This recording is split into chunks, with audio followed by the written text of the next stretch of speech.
Nyakwarongo jonka moro mintiere oseromo kanyo saa achiel mar otieno. Irkona nyakum kete e chenro mano mar ang'ich welo. Kawuono en chieng' tarik 4 dwe mokwongo higa mar 2026. Machiegni weche mago manyien mag ang'ich welo ka mokwongo magi e thund weche manyien. Ringre ng'at achiel e kind ji ariyo manyocha orofo lwar kuomgi South Sea Nairobi. Oyudi kama chielo to pod imanyo. Claims of miraculous healing, and more so by licensed medical practitioners, must be supported by verifiable and scientifically proved. Migo mar thieth ogolo siem ne jodolo moko makoni gin gi teko mar chango tuoche makoch ka gidwani tim nonro mapiyo. Bachelor of Laws, First Class Honors, John Moses Ominde. Namor ma jodongo wacho ni ng'ol oken mbala. Kata bed ni ng'ol ne ojuke e wi dongo, chunye ne okotho. Wami sigand John Moses Ominde. Mano timo kinda kendo yudo first class e mbalariany kata bed ni en kod ng'ol mar neno.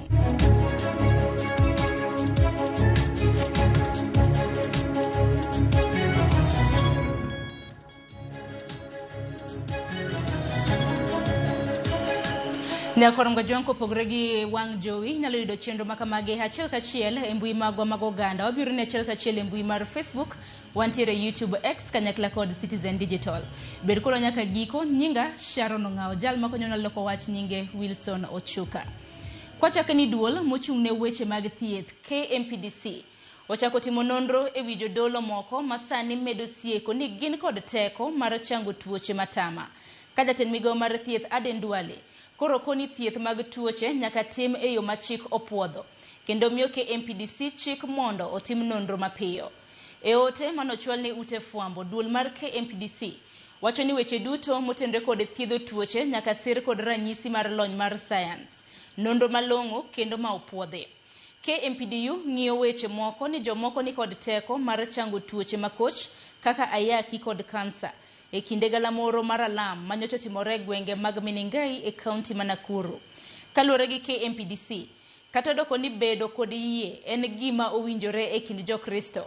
Keto geno duto e wi yore moko puodh e chango tuoche nyalo keto ngima jopiny kama ng'awo. E wi mano KMPDC ojiwo jopiny mondo kik lu yore ma ok opuodh gi chik e yudo thieth. Mago kaka tuoche mag ayaki, tuo sukari kod tuo ndulme e kind mamoko. Okang' mager ibiro kaune jachiw thieth mora mora mabiro keto ngima japiny kama ng'aw kata dhi ataro kod chike matayo weche mag thieth. By licensed medical practitioners must be supported by verifiable and scientifically proved.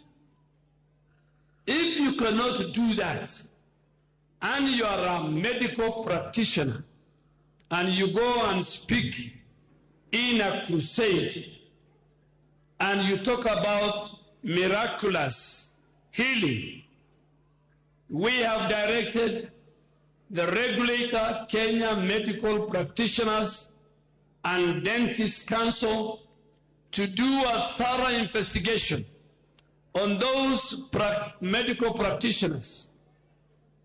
And we shall, if they cannot verify scientifically, we will be forced to cancel their license.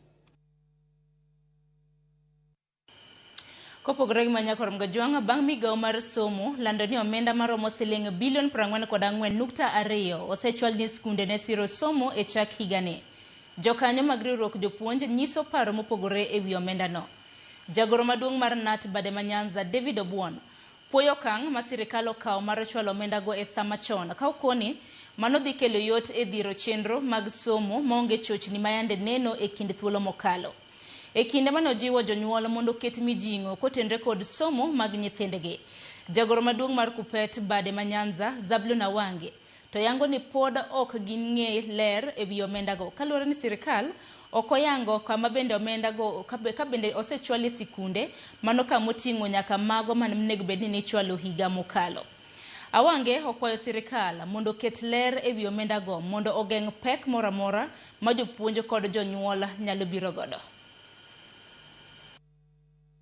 Mae en ndalo mokwongo ma sikunde wa onwang'e pesa kapok nyithindo odok e sikul. Kendo my background check gi the heads mantiere e Buoya kata e Buo Kisumu City and Nyanza ka en ni thoth sikunde kata sikunde wa gite kech pok awinjo mowacho ni pok oyudo noseyudo pesa kendo gikore ne gi programs mar riembo chenro mag somo chakre kiny for the next 13 weeks.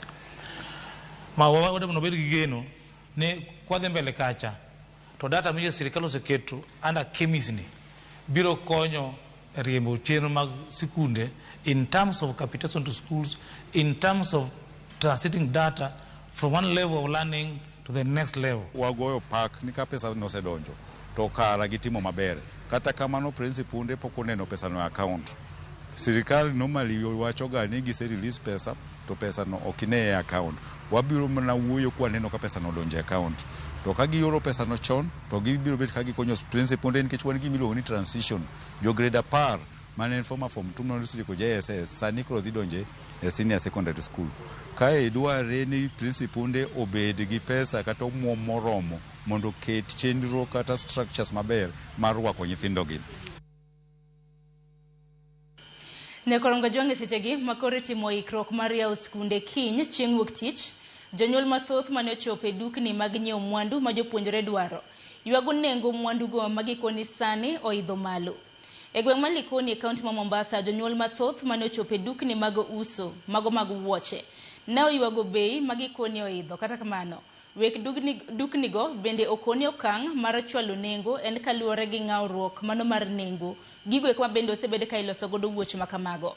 Jonyuol mane waloso godo koni ne ochuno gi nyiepo kata obedo ni nengo ni malo ka gikoni kopogre kod wuoche, nengo buge, uniform kaachiel kod gik mamoko ma jopuonjre dhi godo e sikul bende omedore.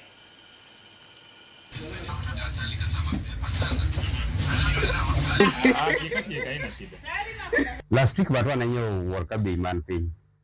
To ko sani ka duogo tayudo ka kendo wuor beche ni malo saidi. Na expect na biro nyiewo wuor kata shilingi 800 kang'eny. Ayudo ka sani gona wuor 1500. Sasa nashindwa kiatu kizuri yenye naweza valisha mtoto apendeze akuwe smart aende shuleni unaambiwa ni 1500. Hiyo ni kiatu peke yake. Bagi hujanunua, bagi ni 1000 pia na 500. Ukienda kutafuta kitabu kimoja unapata kitabu exercise book ni 50 shillings. Huyu anaenda grade 8. Haizi enda bila vitabu, haizi enda bila nini viatu. Na kuna zile set book za kununulia. So yani mambo ni mingi, hakuna pesa. Kazi zenye ndio hizo, barua zetu wa mama ndio hizo zimeisha. Kwa mwana waju uso gige school, imene mwaka mzima wabedo kuwa rito. Lakini sani to koro ene sawa. Koro customer winjo kalalamika ni wa uso bei matek ang'o lakini wambe uso bei matek kaluwore gi material ni malo, wambe gik mwanyiewo ni malo. No luwore kod material kama ende obewa medo matin kidogo. But ng'eny ma diere season kama gima medo kata kidhi ng'ado gari ko idho oka uniform gari ko idho, so obewa medo matin kidogo kaluwore kod material kwa yudo. Joluno gongero ni ng'ol ok yombi kendo samodonjo onyalo kelo ng'ikruok e tayo chenro mapile. Ng'ol mar wang' manojuke ka ene sekondar nomiyo rawera John Moses Ominde owito oko lek mare mar bedo laktar mathiedho jotuo nikech ne ok onyal timo kit somo mag science, gino manomiyo otimo kit somo mag arts. Kata kamano ma ok ne omone dhi mbele kod sombe e mbalariany bang' timo maber e piny mar KCSE e higa mar 2020. Kendo en achiel kuom jopuonjre mantiere kod ng'ol ma jatend migawo mar somo e kindeno ne oluongo nyinge e seche mane lando duoko mag penj. E sigana makende kawuono jafwambo marwa Joyce Oduor ogoyo mbaka kod John Moses Ominde ma en rawera mokwongo mantiere kod ng'ol mar neno ma bende osidh kondo mar first class degree honors e somo mano mar Okinde e mbalariany mar Kenyatta. These are special needs children. You should be clapping for them. If you saw them how they suffer to do exams, they are not like normal people. Ominde Moses John, 80.1, A-, Maranda High School. Higni 4 bang' bedo achiel kuom jopuonjre manigi ng'ol mane otimo maber e penj mar KCSE ma higa mar 2020 ka owuok e skund yawuoyi ma Maranda, kendo lan nyinge ayanga kod jatend migawo mar somo e kindeno mosenindo Profesa George Magoha, lek mar John Moses Ominde mar dhi mbele kod sombe ok ne orumo gi kanyo. E mbalariany ma Kenyatta bade matiego jopuonjre madwa bedo kinde, aromo gi John Moses Ominde mosebedo ka tiegore e mbalariany no kuom thuolo mar higni 4. Odiochieng'ni JM Ominde kaka mbese ne luonge omor korwako law moyiedhi kod ogudu mar sidhe kondo tok tieko tiegruok mar bedo okil. Wuon mare kaachiel kod osiepene bende omor ka giriwore kode e odiochieng'ni ma isidhe kondo. En mor kaluwore ni Ominde, rawera manigi ng'ol mar neno, obedo japuonjre mokwongo ma osidh kondo bang' yudo first class degree honors in law kowuok e mbalariany ma Kenyatta. Bachelor of Laws, first class honors, John Moses Ominde. Namor matek to nang'eyo ni makoro en ondamo maduong'. Gisani an amor ahinya ka nyathino oyudo first class honors. To osebedo kotiyo matek. Wuon John Ominde wacho ni kata obedo ni lek mar Ominde mar bedo laktar mathiedho jotuo ne ok nyal dhi mbele nikech ng'ol mar wang', en kaka janyuol ne otemo matek mondo nyathine otiegre e gino ma chunye gombo, bedo okil kama loka. Mokwongo kana jiwo John nodo bedo daktari. To John was the best in physics and chemistry. So now the problem ni practical ok no nyal time school, which was also worrying me because chemicals ne nyalo wange sama idhi timo practical, and it was also a problem to the school. Koro bange through consultation waneno ni onyisa ni loko ne monyalo timo arts, which I accepted, but it was too late. Nentie form 3 koro me as a parent I had to organize kaka nyathi wuok Maranda 1 week kajipokolo school takele Kenya Institute for the Blind for training of the braille. Koro wagole gik ma normal person nyalo timo, wakete gik ma onyalo timo mane adapt mong'eyo braille. Koro notimo penje gi braille to notimo arts, no lok ne subject kich practical ok nyalo ne science. JM Ominde wacho ni ne oyiero mondo otiegre e bedo okil mondo bi okony e kedo ne ratich jogo manigi ng'ol e pachoka, lek manyaka sani oneno kadhi maber. My life journey, ngimana, gigo makadhe emo timo momiya sense of purpose. Ma wacho ni ok datim courses moko, we atim sheria ni nikech kasasomo chike ta ayudo lony, anyalo tiyo gi lony ni konyo jowetena manigi ng'ol to kata jowetena maonge ng'ol mondo gibed gi ng'eyo e weche joma nigi ng'ol, mondo waket somo ma joma nigi ng'ol obed matir, maber, gi manyalo loko ogandawa maluwo gi ogandawa ma piny Kenya.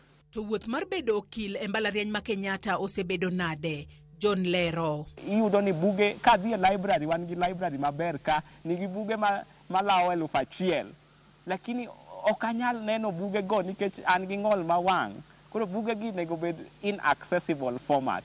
Koro samoro ne chuno adhi Kenya Institute of the Blind, aloko buge go into soft copy gi a certain OCR software. OCR software and software manyalo loko print, oloko into text, alafu ikete laptop, atiyo gi assistive software to somona. Antija en keto earphone, giketo wiya tienda e wi mesa, kawinjo notes mos e yo maleo. Koro mane mnatiyogo to nokonya. Koro I did not complain, ok na yuagra. Bende olero ni mbalariany ma pachoka ka ber to winjo tieg jopuonj mbalariany mondo ging'e kaka ginyalo miyo jopuonjre manigi ng'ol mar wang' yudo tiegruok maber mana kaka jopuonjre mamoko. Pok wabedo gi enough sensitization ne jogo jopuonj mapuonjo e mbalariany mekwa mondo ging'e kaka ginyalo puonjo jogo manigi ng'ol mek neno, nikech inyalo yudo ni japuonj biro e klas, to sama obiro e klas en opuonja kong'eyo ni nyathi ka nyathi, student ka student nyalo neno.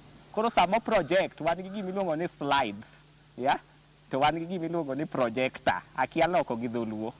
Koro kineno slides no gi projector oketo kacha to puonjo, to okong'eyo ni nitie nyathi ma nyalo bedo gi kata nyalo bedo gi ng'ol maneno koso ok ne gik ma o project go koro jopuonj pok obedo sensitized enough to that was mano emne challenge. JM Ominde wacho ni kata obedo ni okale achiedh nade mathoth wuon mare osebedo ka chung kode kinde duto. I faced so many challenges lakini I thank my dad no down matek ma I fight through Timo nyaka Braille. I was the first student in Maranda Tiogi Braille. I was the first student in Maranda mano yene Tiogi laptop gi assistive technology ma anyalo nyaka tieko gi A- ma bedo the best visually impaired student in the country. That is how I made it. It was not easy. Ok ne yot. Lakini gi teko mar ruoth gi ono gi rieko mokete wiya na progress mana ayudo first class. To lek mane makoro en godo bang' yudo first class degree in law? Adwa dhi atim degree na mar ariyo ma master in law loka mondo amedra. Adwa ni ka asachopo higni 28 an gi PhD nyinga olokre koro ok ibro luonga ni JM Ominde, ibro luonga ni laktar JM Ominde. Lekna maduong' ni kasatieko somo to the highest level nyaka kago ndamo duto te field mar law, field mar chike, to adwa ni aduog Kenya mond an be achak nyagra.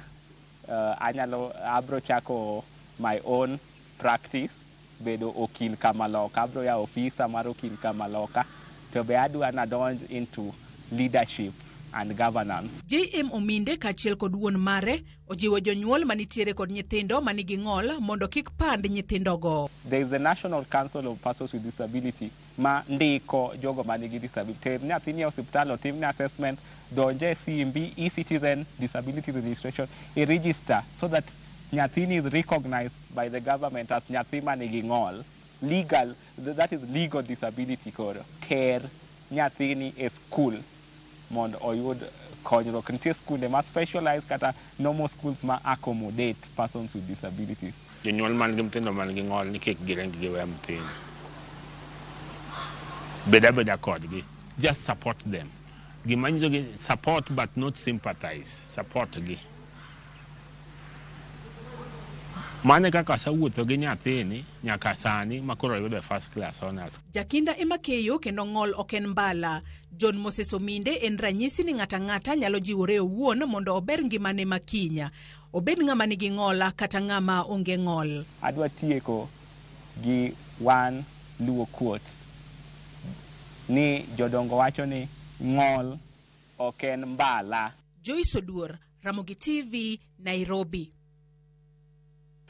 Adiera makene nyakorom gajwang' ng'ol ok en mbala. Puoch gi pak na JM Ominde. Kopogre gi manyakorom gajwang' atiere e kaunti ma Migori kama jodak e gwenge mag Uriri dwaro mondo piny owacho okonygi e neno ni gwenge duto e sub county no otud kod stima ka giwacho ni onge mar stima e gwenge mathoth thiro dongruok e sub county ma Uriri. Jojuma Mioler. E kinde piny owacho dhi nyime kocheno matudo sitima e gwenge ma opogore ma oting'o kaunti ma Migori, jodak e kachumbi ma Uriri dwaro mondo koro gin bende koro ng'i kod wang' maber ka giwacho ni gwenge mathoth e sub county ma Uriri pok ne oneno sitima nyaka ne chwe piny. Wanto wadak kanye wan Turkana koso wan e Kenya koso wan e Migori. Wadwaro sitima, mine wan gi sera, nyithindwa wuotho gotieno to kendo gidhi e skul gitimo penj maonge sitima e skul kendo sani gidok e skul kapod onge sitima. Lipot manowuoyo jobron ma Uri mak Nyamita tarik 21 mar dwe mar 11 mar higa ma okalo e kinde ma jatend migawono mar teko Opiyo Wandayi ne oyawo ayanga chenro mar tudo sitima e gwenge ma Uriri. Ne yango ni kuonde thieth, sikunde kod apisas moko mag piny owacho maromo 81 e sub county ma Uriri koro pok otudi kod sitima. Jodak ma Uriri wacho ni ka opogore kod sub counties moko e kaunti ma Migori gintie chien e weche mag sitima ka koro gidwaro mondo koro piny owacho ka okalo kuom jobron margi mak Nyamita koro ng'i kod wang' maber. Wan ka gi kod Sibuoche, Secondary, Ong'eng'a, Medida, Ongoro, Milimani, Puche, koro wakwaye idhi yaw sikul. wadong ka gitaye matin mondo miyo yaw sikul wakwaye koyie omiwa sitima sibuoche mondo mi around masibuoche mondo winj maber. Moko kuom gweng'o bende osetudi kod sitima ma oting'o sibuoche e Sapkon Moriri bile wach ni gisebedo ka gin kod sitima kuom kinde mar dweche 4 mokalo nyaka ne transform margi kethre. Onge gima nyalo timore sibuoche ka kata achiel. Koro wakwa mheshimiwa Nyamita ni koyie to timno mpango mondo wayud sitima transform duognwa mondo biashara masibuoche odhi nyime. Kaka masibuoche kanyo wan gi mudho. Waonge taya, sitima nolal dweche 4 chien. Kata kaka watim sibuoche ka onge. Sitima onge, security onge kata achiel, kata iwuotho kidhi dala.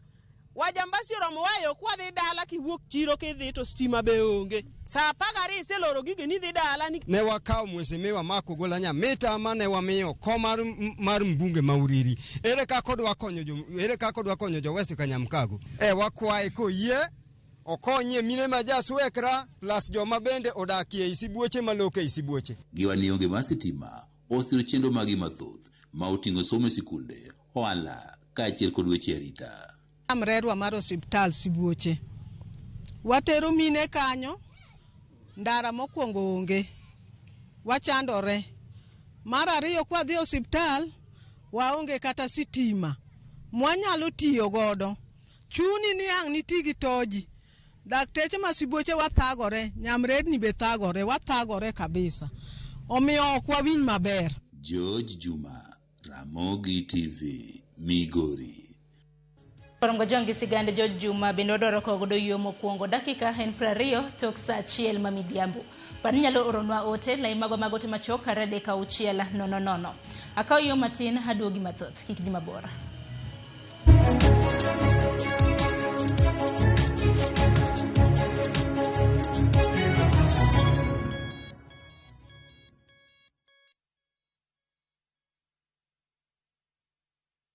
Are you a Kenya government civil servant no konaka emergency? Maybe your child is sick, rent is due, or unexpected trip came up. Usiji box kwa noma. Borrowing on MyMobi is now upgraded to a whole new level. Forget that old story of filling out forms or waiting for HR to approve your loan. MyMobi is now instant self-approval. Simply apply for your loan, enter the code sent through SMS to approve the loan, and the cash hits your M-Pesa instantly. Sasa, hakuna mambo ya payroll imefungwa. Sort noma zako anytime, any day. Whether it's a weekend, holiday, or the middle of the month, MyMobi is open 24/7. Dial *531# and get up to 20,000 shillings to sort your emergency. Repayment is easy. Pay early via M-Pesa or let it be deducted from your next payslip. The choice is yours. No paperwork, no drama. Ni wewe tu na simu yako. With MyMobi, now you're in control.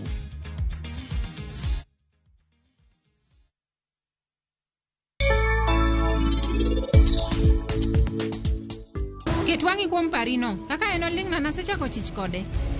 Kiko tim gimora marach. Anadhirange sani, adhirange. Sanjoko eni mondi ni winja, ntie gimarach motimre ni pari.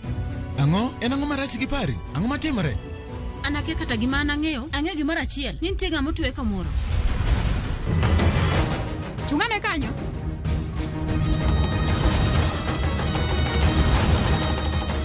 Nyalo bedo ni en oneno simbno.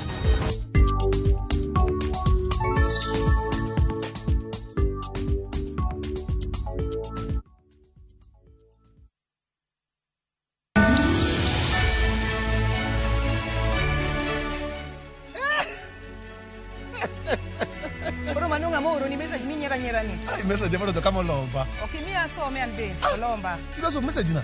Kuro nyiro chacha kuoro ni messages donge. Nyiri mage keno message odonjere sim nyiri mage keno. Kidwa chako na higa gasira donge mono. Ne vekti duodi malo. En ngoma rach kodi. Kana mia soma ngo mi pando. Ergo some ara. Karamana madhe mane wish happy new year. Kure mabila dwaro. Ni wish ni kwara moga juang. Happy new year.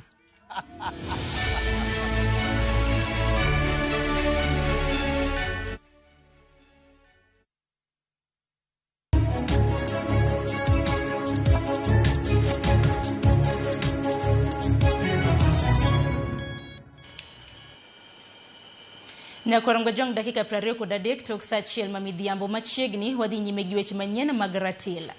Jatend piny William Ruto omedo mako chung ni sirikal mare Dhiketo okenge duto mag kedo kod yedhe mamero ji mokoni oserocho ochumi mathurka.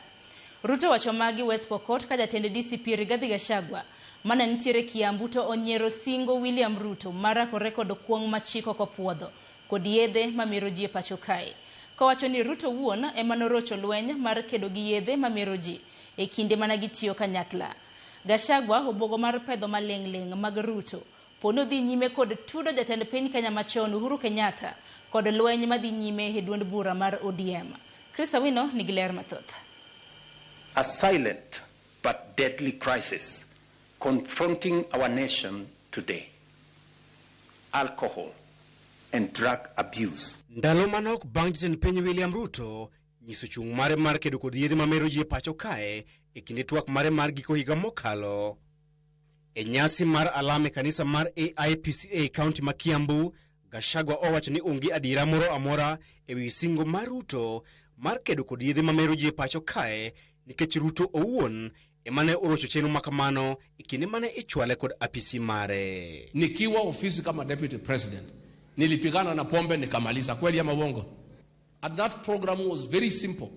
Ilikuwa ni kuhakikisha ile masaa ya kunywa pombe from 5 to 11 tukaweka. Number 2, tukafunga factory zote zilikuwa zinatengeneza pombe ya kuua watu. Na ndio tukamaliza ulevi. 70% we were successful. Akakuja akasabaradisha that program. Gachagua bende okwedo nonro manyoncho gol kod kembe matumo nonro pacho kae ni duond bura mar UDA ema humbe lach weche mag siasa. Anaweka opinion poll ya chama chetu cha DCP ambaye ndio chama iko na umaarufu katika Kenya. Sisi ndio tunaongoza Kenya 28%. Anasema ati sisi tuko na 5%. UDA ndio iko 5%, DCP iko 28%. Anapindua.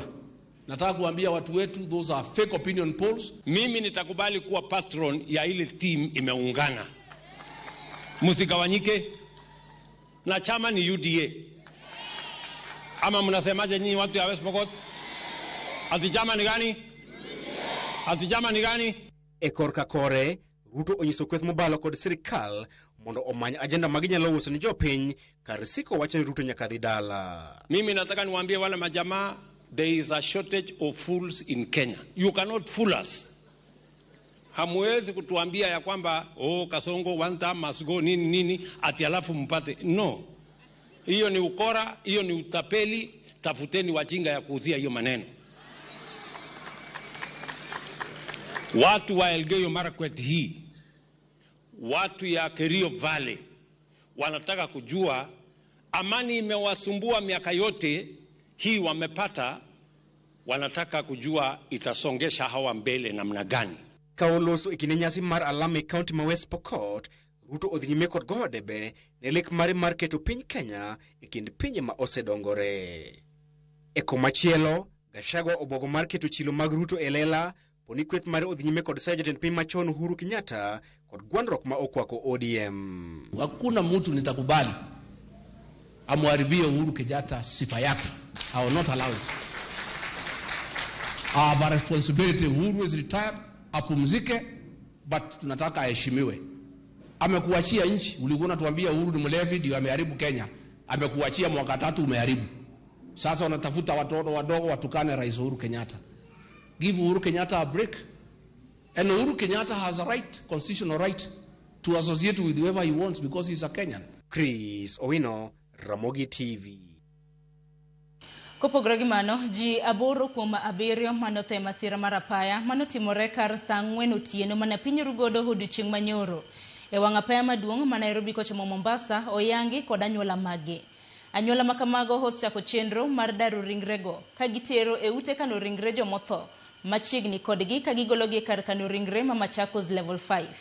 Mary Nzilani mochung'ne kar kano ringre e osiptal ma Machakos level 5 oyango ni ne giyudo ringre 6 kowuok e masira mar apaya ka ji 2 mamoko ne otho e kinde manichione gi thieth. Tulipokea mili 6 direct, wale walikufa hapo kwa hapo na 2 wakakufia casualty, sote ikawa 8. Kwa sasa relatives wote wamekuja wameconfirm mili yao 7 of them, saa hii ni mmoja tu haja konfirmiwa. We received 11 patients in the department. Most have been stabilized and left discharged home. Currently we have, as of this morning, we had 2 patients in the wards. One female has been discharged with multiple fractures that have been repaired, and we have one who's waiting for a surgical procedure that's due. Madaktari wamefanya juhudi sana kufanya investigation kulingana vile naendelea. Saa hii wamekuja kugundua kuna internal bleeding, nataka niende theater. Daktari amemwambia kuna ile inaitwa internal bleeding na nafaa apelekwe theater ndio angaliwe zaidi. Nilikuwa nimekuja kuidentify mwili wake. Hatushaupata, sasa tumetransfer. Manandalo machuok bang' jodak ma Kisii yuago rochruok mar arita kwe kod monj mag kuo wang' teko mosebedo ka omienre e gwenge mago mag Kisii. Obila oyango ni gitemo apedha mano mar ndhiyo rowere 15 manoyud kod gige lweny maricho ma ichich ne gitiyo godo e monj kod njore maka kod kacha. Koyango wachno, komanda mar obila bade ma Kitutu Central Kazungu Charo owacho ni apedhano ne onywando sekta buora nyaka mag sirikal mano kelo meko makamano kendo giyango kuku mar kama ichano time njore makamago. Obila oyango ni kinde apedhano ne gido rowerego kod ojalo, pala, ludhe kod gige lweny mamoko.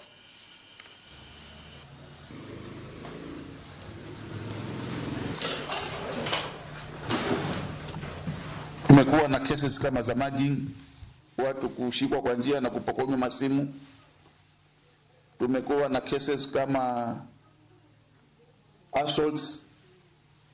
Tumekuwa na cases za hata wizi wa kawaida. Lakini kama nilivyotangulia kusema kwamba nyumba hii ambayo iko nyuma yangu hapa wamejaa humo, ni wengi. Pande wa Nyakongo, Egesa, Jogoo, Daraja Mbili, hizo ni area ambazo ziko na interest nyingi sana, na wale waliokuja kwa madhumuni ya kupata mahali hawakuweka walishangaa sana, kwa sababu mkono wa sheria ulikutana nao. Tumeweka hapa korokoroni na Jumatatu tunayepeleka mahakamani. Koke kaunti makisinya koromgajwanga tire kaunti masiaya. Chenro mar jiwo mond liete maitayo kodoga imar ODM mabende en seneta Masia Dr. Oburu Oginga ochakore yanga kod pogo omenda ne mond liete e gwenge Masiaya ka chenro no geto grube procho kod auchiel mebiro mi pesa mar tego chenro magi kod kony e chenro mayudo ratiro. Koloso e seche mani pogo omenda go e ward ma West Sakwa e kar chung'od bura Mabondo. Coordinator mar chenro no mabende en jatatije mar Siaya Community Digital Hub Tabitha Ogutu owacho ni gibiro pogo pesa e wards duto 30 ma Siaya kama omenda maromo siling $5.9 ibiro pogi. Omenda no nyaka sani gisegolo omenda maromo siling $1.8 kama group ka group ibiro mi siling 20,000 mondo jolgi. Mag grube mag mine ma nosewito wuon peregi kata oluongi ni monde ruodhi Masiaya wadwa ni wa support grupe prochikoga uchiel matimo gik makelo negi ohala kaka groups. Wadwa ni wami grube prochikoga uchiel e 30 wards kata wards pradek Masiaya kaendi 5.9 million e grube mag monde ruodhi matimo economic activities mondo gibe sustainable mondo gitim ohendni manyalo konyogi kendo nyalo jiwogi nikech mane kaka wanyalo jiwo jopiny kendo kaka wanyalo jiwo mine. Kora kwayo widows ni kwa yudo gimoro matin to wayie mondo watigo maber kendo un be agonu erokamano kuom wuotho e grube nikech jaluo nowacho ni riwruok yeteko. Adwa goyo erokamano maduong' ne Dr. Oburu Oginga kuom kelonwa this program momiyo kawuono wameremeta kaka mond ruodhi. Kendo adwa go erokamano maduong' ahinya ne nyako matin miluongo ni Tabitha Ogutu mwapako ni Nyakech. nyakech otimonwa gima lich odiochieng' ma kawuono, omiyo kawuono mond luodhi oyudo 20,000 group ka group, kendo wadhi timogo table banking madhi loso ngimawa. Nyakorom Gajwang' dakika 33 tok saa achiel mamidhiambo. Hasema ni moko kuom ote misebedo kioro. Aneno Bilo Derrick iwacho neno chenro makare kintiere gwenge mag Nyakach Sondu. Kopogore gi mano bende Bishop Abicho Mbogo iwacho ni ineno chenro makare kendo pod imedo kone nyikwara mugi Ajwang' duto te kwe kod hera e kinde moroko higa manyien. Fred Osuru iwacho ni Kenya Kwanza owechunore gi twak gi Azimio. Iwacho ni jo Azimio odich gi weche mathoth mag konyo jopiny. Ote machielo Samud Migori iwacho ni habari choponu e yo makare. Akayo Nyakorom Gajwang' moko kuom benda no ka penjo duoko mago mag EPL. Duto te wantiere godo Nyakorom Gajwang' e weche magwa mag ratila. Akayo mar ariyo kete mana Ramogi TV.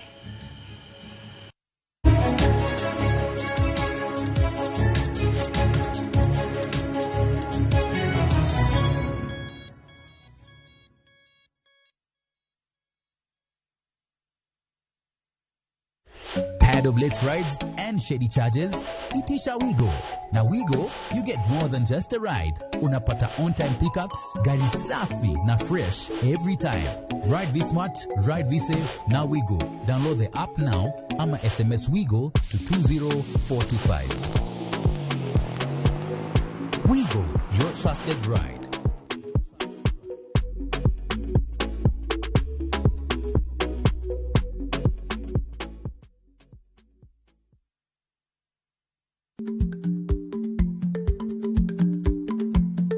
Jarik ni jamuod nyoyo gi goyo. Matiende ni dhi matek maok inono maber samoro nyalo miyo ng'ato midhiero.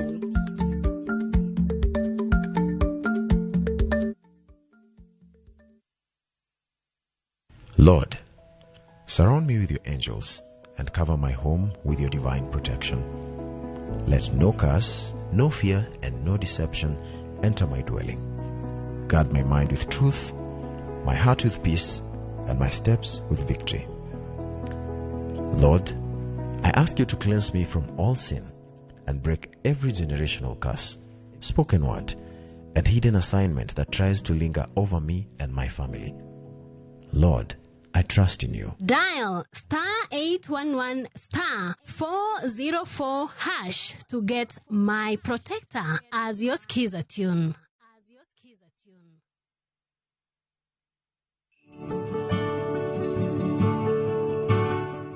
Iga manyeno chako 2026 janeno maro kange ni pange nango, lakini Nyasaye ni kodwa te. Omiyo an kaka papa vikangisi ni iga ni aiko ni mathoth sana. Med mana bedo kodwa kae. Happy New Year Nyakorom Gajwang' and a prosperous 2026.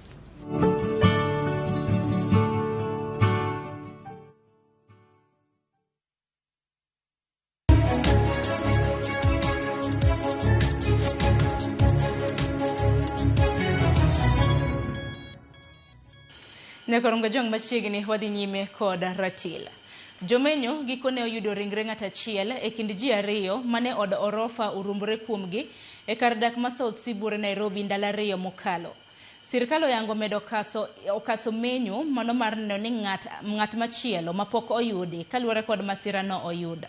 Cleophas Oluoch nigi kod ler mathoth. En odiochieng' mar ariyo ka kendo chenro mar temo reso oganda ma omoko ka dhi nyime. Tingni man kod leke ma ombedore temo tulo oko kor ot to kod weyni ka ikolo oko mar faro oko jok man lop orofa no oruombore ka gin eigi. E kindeno, jatend migawo mar jotije sirkal Geoffrey Ruku oyango ni ji ariyo magin chuknar ema od orofano molwar South C kar chung' od bura ma Lang'ata odiyo ma ok ji ang'wen kaka iwacho motelo. Ruku koni ma oyango bang' jolony chero wang' dede kendo chiwo lipot ma opuodhi. Nyakorom Gajwang' wagoni mos kaluwore kod kanda makamano. Kata kamano odiochieng' makawuono Cleophas Oluoch bende nitiere gwenge mag South C kama bende jomenyo gikone odiochieng' makawuono noyudo ringre ng'at achiel e kind ji ariyo mane od orofa rumbre kuomgi e kar dak mano ma South C e kinde mar ringre jal achiel pod imedo manya. Wanyana sigana makamano.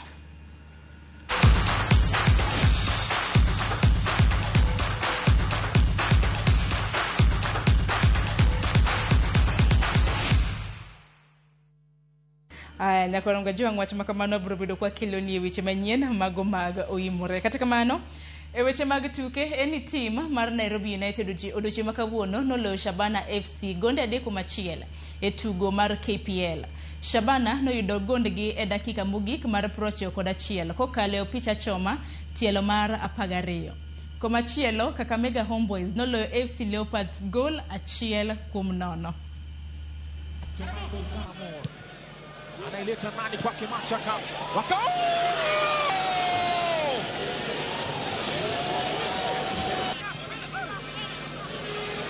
Bado kwake Michael Opel anaileta ndo!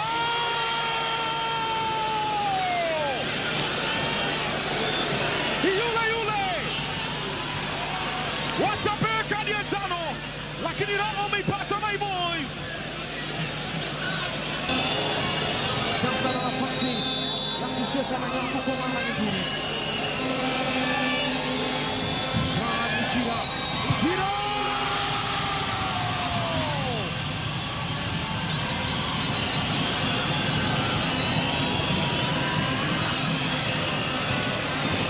Wanapata bao moja.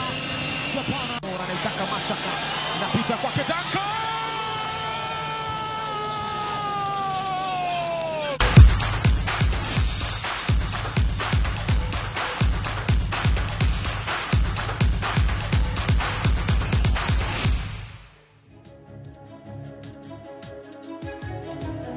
Nyakoronga Jwang jomani bende kik lawa hangino dhiambo makawuono bende nagigocho koda Leeds kama bende nagiwuok amodhi mano mar gol 1-1. Yuno mar mon mete ke gikanya Nyakoronga Jwang dakika 40 tok saa 1 mamidhiambo oiko ni mathoth Nyakoronga Jwang kod kuku marge e seche mag oimore mano korombo kanyo saa 3 mar otieno. Nyinga Sharon Ong'ao. Otieno makawuono wantiere koda Wilson Ochuka makonyowa e loko wach. Orituru masani ibed kod otieno mokwe.